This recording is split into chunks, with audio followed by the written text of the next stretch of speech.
so I always say it's in your blind zone. So you know it's right there, but you just can't grasp what exactly it is. And so we have to kind of peel back the layers and go back, well, how did that start? What is that about? How did these belief systems start? And so each situation is going to be different. But it really, the client has to come in really playing to win. And what I ask of them is, I'm going to show up for you the way you show up for yourself. And so that takes a little bit of the pressure off, because they know that this is about them. This isn't about me. This isn't my life.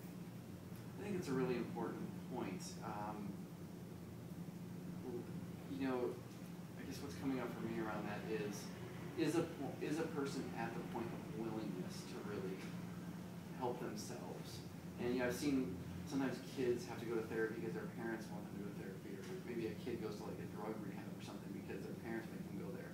But my experience has been that unless you're truly ready unless you're willing, that's the word I like to use the most, then it's just not going to work. It sounds like that's your first message to your clients as well. Is, are you ready? Are you really willing to work at this? Well, yeah, and so we talk about that. What are your end goals? What do you want to achieve in this? What is this about for you? And it's building relationship, just like any other relationship. So, even in a romantic relationship. So I'm going to show up for my partner the way he shows up for himself. And if he doesn't show up for himself, then he's certainly not going to show up for me. So it's the same thing with the client. So I'm going to utilize that principle there as well. And so, the willingness, well, when the student's ready, the teacher appears. So, and they're there. They've taken the first step, and sometimes it's the hardest. And, to just admit that my life isn't working, and I don't have all the answers. And it's that state of confusion where I don't have the answers, but I think I should have the answers. Yep. But even at that point, a person has to be able to understand that they're coming to you for coaching and guidance, but that you can't fix them unless they're willing to put the work in. And they've got to do the work themselves. So what I do is I guide them through that. I'm not going to do the work for them, and I certainly don't. I'm not going to show up wanting their goal more than they do. Right. That won't work. And anytime, it's a rescue. And a lot of times these people come in and they've been rescued, and that's why things aren't working. And every time we rescue, we get kicked in the teeth. Very interesting. So they're used to somebody showing up in their life and fixing the outer layer for them, such that they haven't ever had to deal with the inner, which is actually producing the outer. Yeah.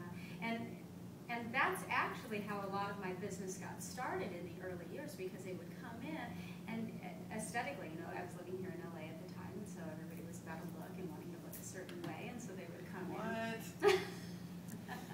How am I looking? Oh, wait, back to what you were saying. So they would come in and they would want to look a certain way, and we would get into these deep topics and conversations, and what they didn't realize was we were working on the inside first, and they were coming out though with a finished product, so to speak, but they kept coming back because they knew they felt different. And so slowly but surely, maybe the weight started coming off. Because that's a great example. So people go in and they want to lose 20 pounds. Okay, great, I can help you lose 20 pounds. But if we don't deal with what's going on in the inside, you're going to lose that 20 pounds, but you're going to put it back on, and you're going to gain 5 on top of it. And it's that yo-yo effect that we see all the time. Because food is emotion-based. Very interesting. Well, let's do this. I want to start to shift the conversation a little bit.